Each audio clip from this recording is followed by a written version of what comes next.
Estamos listos. Amigos, muy buenos días. Gracias por acompañarnos este miércoles 2 de marzo del 2022. Transmitimos desde la mitad del mundo. Quien les habla, Susana Naranjo, les da la más cordial bienvenida a su programa Petroenergía.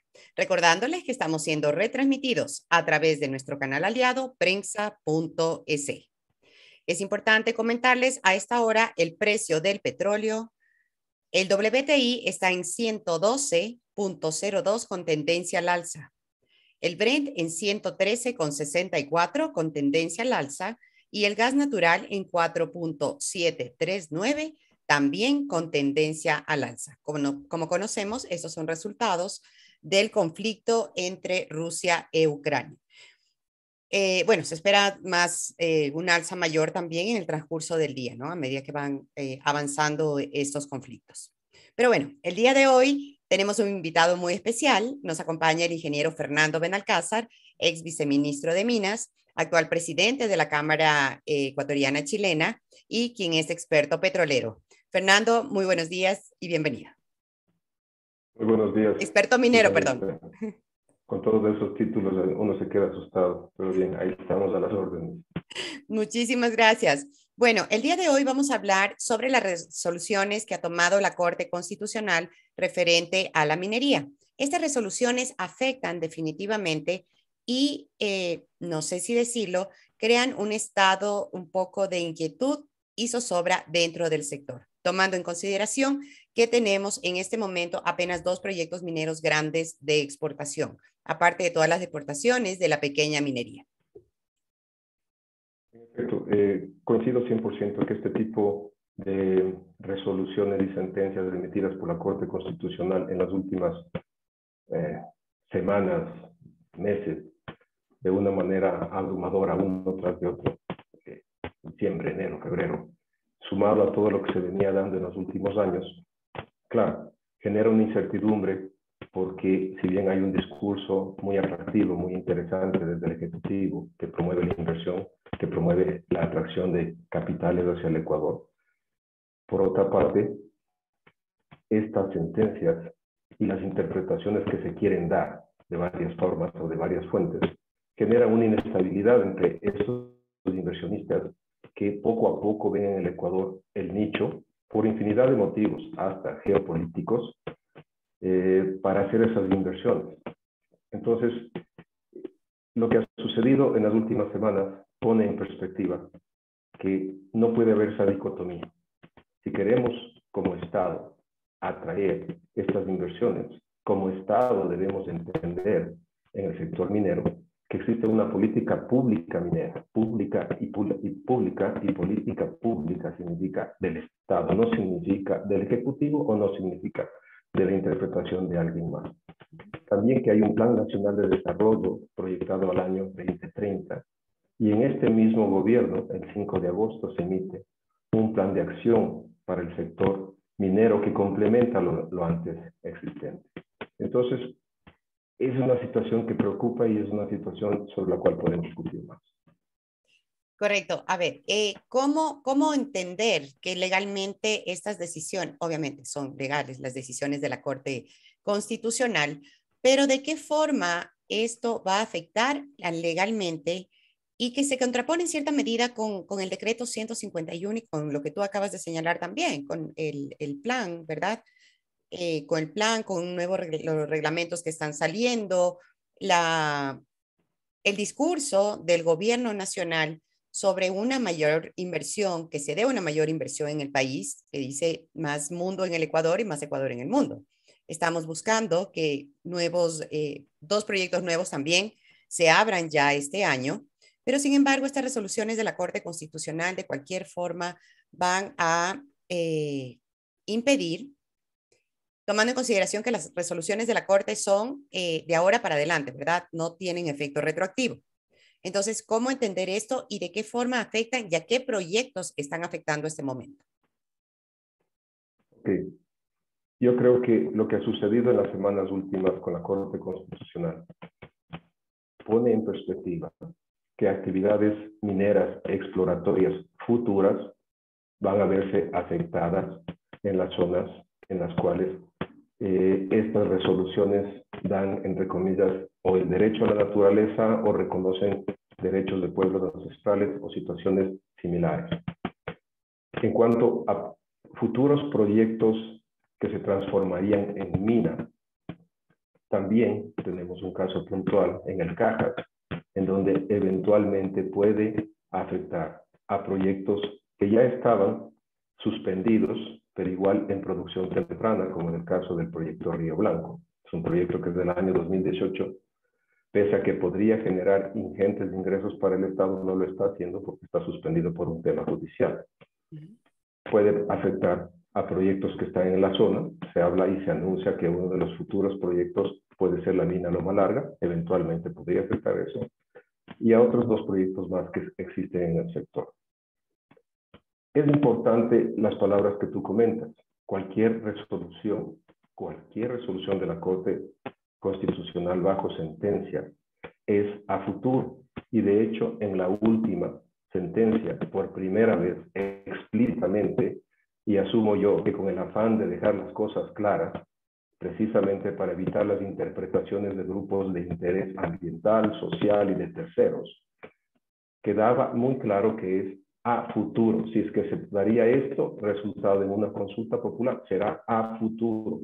Y eso es algo en lo que hay que hacer muchísimo énfasis. Pero la realidad es que en paralelo, tomemos el ejemplo de la consulta que se hizo en el Cantón Cuenca y que afectaría o beneficiaría la protección en el Cajas del recurso hídrico y afectaría cualquier actividad minera. Tú ves, en paralelo, el Ministerio del Ambiente tenía que cumplir ciertas condiciones, ciertas decisiones de la Corte, definir una área de protección hídrica, lo ha hecho, afecta definitivamente esa área de protección hídrica, sí afecta a los proyectos que están en la zona, y el discurso es la interpretación de que la actividad minera, como ya hizo exploración, como ya hizo una evaluación económica, esas son las etapas que quedan suspendidas y a futuro ya no se hace más. Cuando no se puede ver de esa manera, cuando se dio una concesión minera y se invitó a que inversionistas, en este caso extranjeros, inviertan ingentes cantidades de dinero dentro de ese marco jurídico, claramente estaba para la actividad minera. La actividad minera envuelve varias etapas. Una de las etapas siguientes es entrar en producción y a futuro procesar, comercializar, vender y finalmente cerrar esa mina si se convirtiese en mina productiva y después de esos años. Todo eso es la actividad minera. Entonces no se puede hacer interpretaciones a diestra y siniestra, dependiendo de quién la haga, diciendo, entonces, eso no va porque es a futuro. Entonces, esos son ejemplos clarísimos. Y solo yo quisiera concluir con esto, que la parte que a mí más me preocupa es ver que de alguna manera, en esta carrera de las últimas semanas, cuando estaban a punto de cambiarse algunos jueces de la Corte Constitucional, y por coincidencia, dos de ellos, los más asiduos y los más mayores impulsadores del cuidado de la naturaleza y los derechos de la misma, comienza a tener una especie de papel de colegislador o de constituyente, y ese no es el rol de la Corte Constitucional. La Corte Constitucional es la última instancia para mantener el marco legal del Ecuador dentro del marco máximo que es la Constitución. Y con esto dicho, no hay forma que cualquier acto expedido por una autoridad pública pueda, porque no debe ni puede de forma alguna alterar el derecho constitucional de la seguridad jurídica establecida en el artículo 82 de la Constitución. E insisto, ese es el eje sobre el cual el Ejecutivo, y con énfasis en este gobierno, gira toda la estrategia de atraer inversionistas a este país, nacionales y extranjeros. Es importante a esta hora, amigos, comentarles los precios de los minerales. El oro está en 1921,23 dólares la onza, con tendencia a la baja. La plata en 24,64 dólares la onza, con tendencia a la baja. Y el cobre en 9.975 dólares la tonelada, también con tendencia a la baja. En ese sentido, podríamos entender que la Corte Constitucional lo que quiere ser, lo que tú nos has señalado en algún momento, es que quiere ser un colegislador cuando esa no es su función. Es la impresión que yo tengo cuando veo los resultados y se ponen sobre la mesa para beneficio sí de la naturaleza, para beneficio sí de las comunidades, y creo que podría traer consecuencias. Otro ejemplo clarísimo y el más reciente, cuando hablamos de la comunidad COFAM en el tema Sinangoya en Sucumbíos.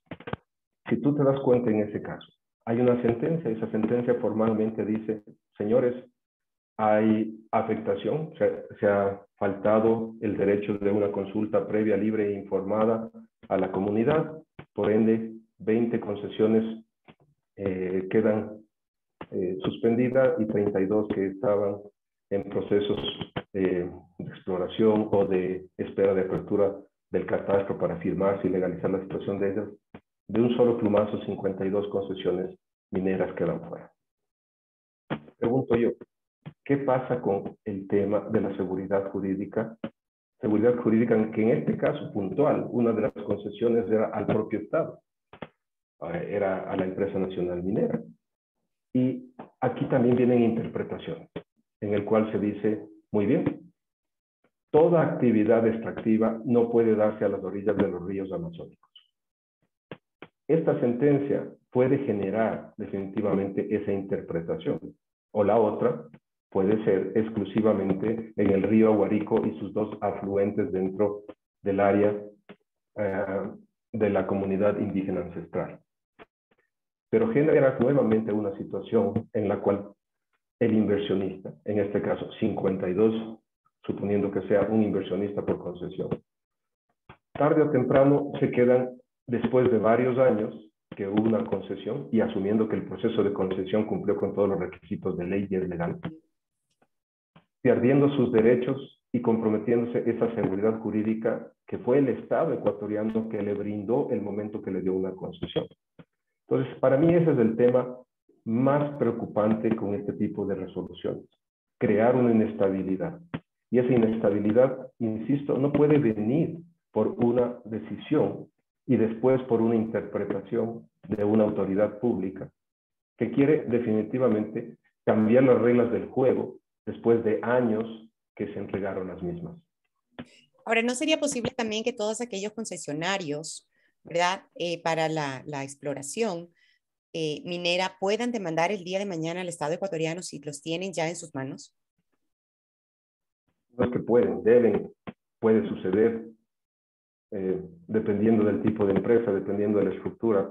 Unas optan por aceptar que en el riesgo político, que en el riesgo de la inversión en ciertos países inestables, pierden y se van. Puede pasar eso también.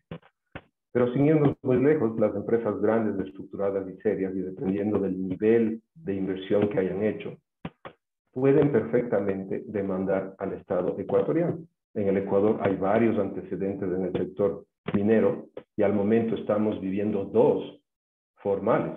Una precisamente por el proyecto Río Blanco, que en enero del 2020 ya inició un proceso por 480 millones de dólares de la demanda inicial.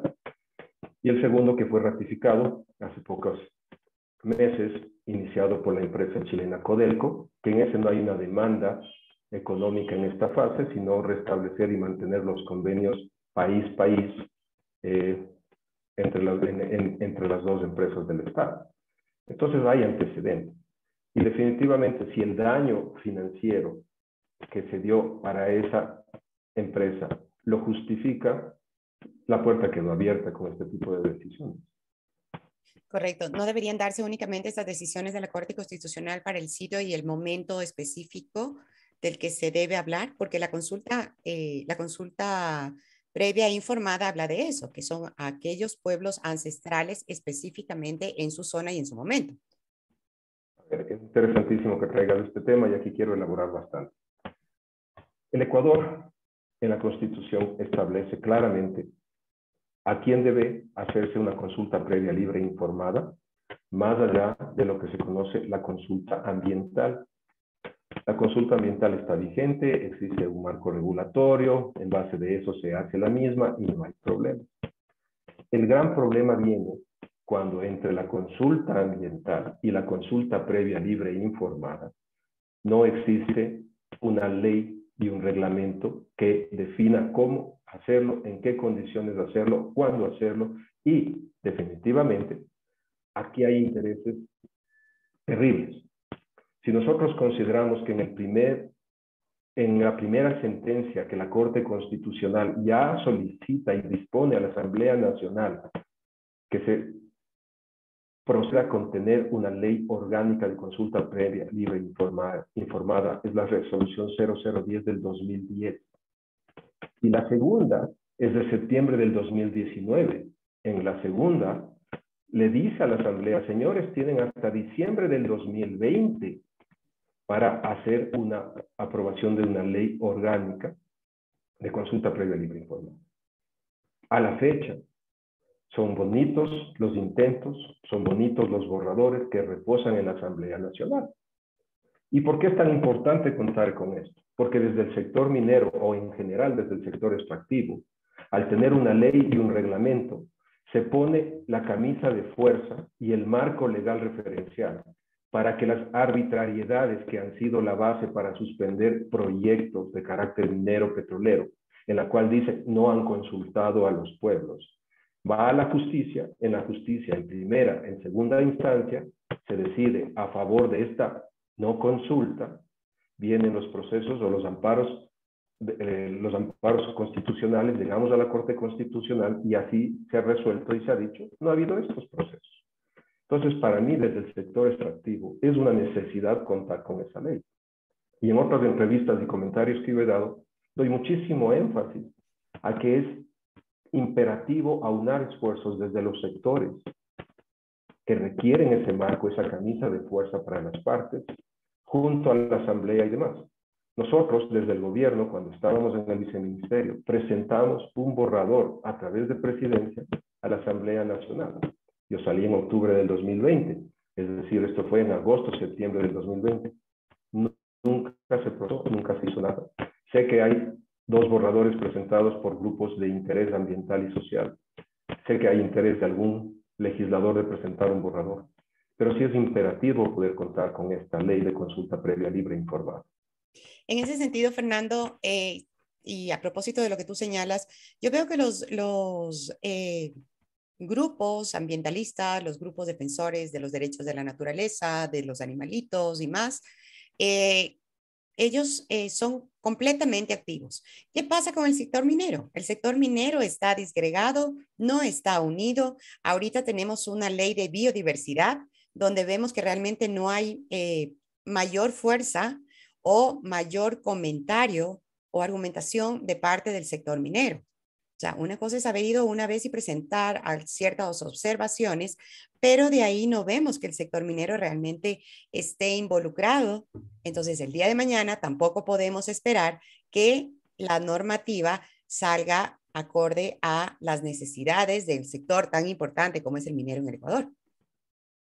Coincido, cuando tú ves que existen organizaciones dentro del sector, unas a favor de la pequeña minería o que representan la pequeña minería, otras que dicen públicamente que representan exclusivamente a la gran minería y después corrigen y adicionan la mediana minería, otras que representan a la minería artesanal y los pequeños mineros no estructurados o no organizados, y cada una se mueve por su lado. No conozco, nunca he visto, nunca he participado de actividad alguna en la cual se busque aunar esfuerzos, hacer una gran convención de organizaciones gremiales, cámaras y demás del sector minero para poder hablar en un solo discurso. En eso coincido contigo. Y a eso también añado que, a diferencia de este gobierno que por primera vez públicamente dice que el sector minero es estructural y vital para los planes económicos presentes y futuros, también el gobierno siempre omitió tener un discurso formal y frontal de la relevancia y el impacto económico que el sector minero puede tener en el país. En este gobierno le hemos escuchado al ministro Juan Carlos Bermeo en muchísimas ocasiones dar un énfasis al impacto económico que la minería tiene, dar énfasis al impacto en la dolarización, que ingentes millones de dólares han sido exportados generando divisas para este país. Eso hay que resaltar. En esta administración ha habido más ese discurso formal desde el Ejecutivo, desde los más altos niveles, que en cualquier otra. Y definitivamente esto contribuye a esa percepción equivocadísima que hay con respecto a la minería, de generalizarla. Lamentablemente, eventos como los de Buenos Aires, como los que acabamos de ver en Yuzupino, en Napo, se quedan en la retina de las personas. El común de los corrientes, yo hablo con mi mamá, hablo con mi tía, hablo con un pariente, hablo con un amigo, qué barbaridad lo que es la minería. Es que eso no es la minería y me cuesta educar a la gente. Pero ese es otro de los factores claves. La falta de comunicación desde el sector desde el sector organizado, estructurado, minero y gobierno, en una estrategia de comunicación. Más de estas percepciones. Y un último factor es que estos grupos que tú haces referencia de interés ambiental o social están muy bien estructurados y organizados y saben de qué pata cojeaba la industria minera del pasado. Estoy hablando 4 o 5 décadas atrás, en donde en el 2019 o en el 2017 vimos ejemplos terribles de daño ambiental y social. Y saben aprovechar para generar un discurso que la industria minera lo único que hace es eso, destruir el entorno. Vamos a acabar con la vida de las personas, los animalitos, y vamos a hacer un desastre ambiental por cientos o centenas de kilómetros hasta llegar al mar, como pasó en Brasil. Entonces, son 3 factores que para mí se conjugan en esta percepción de que la gente le ve a la minería de manera generalizada y como algo malo ambiental y social. Sí, lo que tú señalas es importantísimo, o sea, que se llegue a un gran acuerdo nacional sobre minería, donde los diferentes grupos que están trabajando en pro de una minería sostenible y sustentable, pues puedan ejercer su derecho a dar a conocer y sí, trabajar en una campaña de concienciación, más allá de concienciación, de dar una campaña de conocimiento. Se necesita una campaña comunicacional donde se nos enseña a todos los ecuatorianos cómo funciona realmente la minería. Eso no es una labor de pocos, es una labor de todos los del sector, incluyendo el gobierno nacional. Obviamente que sí. Fernando, quisiera unas palabras finales. Entendemos que tienes un compromiso ya mismo, así que por favor. Muchísimas gracias por respetar que tengo que estar a las 9:15 en el ministerio. Definitivamente creo yo que el mensaje es sencillo. El sector minero es importante. El sector minero tiene capacidades técnicas de ingeniería y bajo parámetros de diseño internacionales que en Ecuador están vigentes. En nuestra administración se estableció por el tema de depósitos de relave precisamente, tras año y medio de trabajo, un acuerdo ministerial 0043 que justamente regula, controla desde el diseño más básico hasta el mantenimiento y cuidado de los depósitos de relaves vigente para la mediana minería y la minería a gran escala. La ingeniería existente permite hacer las cosas bien. No hay nadie que va a poner en riesgo inversiones de miles de millones de dólares o cientos de millones de dólares, que es un proyecto minero o una mina menor, pero sin tomar en cuenta los grandes requerimientos de ingeniería, siempre respetando el tema social, primerito el ser humano, que implica las comunidades, las personas, los empleados, el ambiental, y dentro del ambiental el énfasis que se da al tema del agua es absoluto. Más del 90% del agua que se utiliza hoy día en una mina es reciclado, reutilizado. Y no hay forma de que el tema de agua sea irrespetado. Estudios profundos de ingeniería se hacen de todas las disciplinas para poder dar paso a la siguiente fase, que es el diseño de la mina mismo en caso de convertirse en tal. Así que desde el sector yo creo que definitivamente hay compromiso, hay grandes oportunidades para ayudar a crecer el país, generar empleo, porque definitivamente, aunque muchos digan, justo haciendo referencia al artículo que nos llevó a esta cordial invitación tuya del día viernes, mucha gente apoya y también llamamos la atención de los mayores detractores antimineros del país, en donde hay comentarios que van desde el cuidado de los animales, que todos tenemos interés por la biodiversidad, hasta desconocimiento de la participación del Estado en los proyectos mineros y se habla del 51% de las ganancias. Yo les invito a leer la Constitución. No es lo mismo beneficios para el Estado que ganancias para el Estado. Entonces, con eso cierro mi pequeña locución y te agradezco por la invitación y siempre las órdenes, mi estimada Susanita. Mi querido Fernando, muchísimas gracias a ti por esta importante información que nos das. Es relevante que la gente conozca qué es lo que está sucediendo, qué es lo que está sucediendo en el sector y cómo definitivamente también todo el sector puede mejorar en pro de una minería responsable y con conocimiento de todos, ¿no?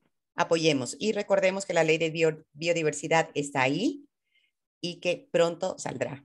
Así que las personas interesadas, los grupos interesados pueden acercarse y dialogar con los asambleístas. Queremos agradecer al ingeniero Fernando Benalcázar, quien nos ha acompañado el día de hoy para hablar sobre las decisiones de la Corte Constitucional y sobre las falencias del sector minero en general. Queremos recordarle que esta y todas nuestras entrevistas las pueden ver a través de nuestra página web petroenergia.info y que ahora en marzo estamos listos ya con nuestra siguiente edición, la primera de este año 2022.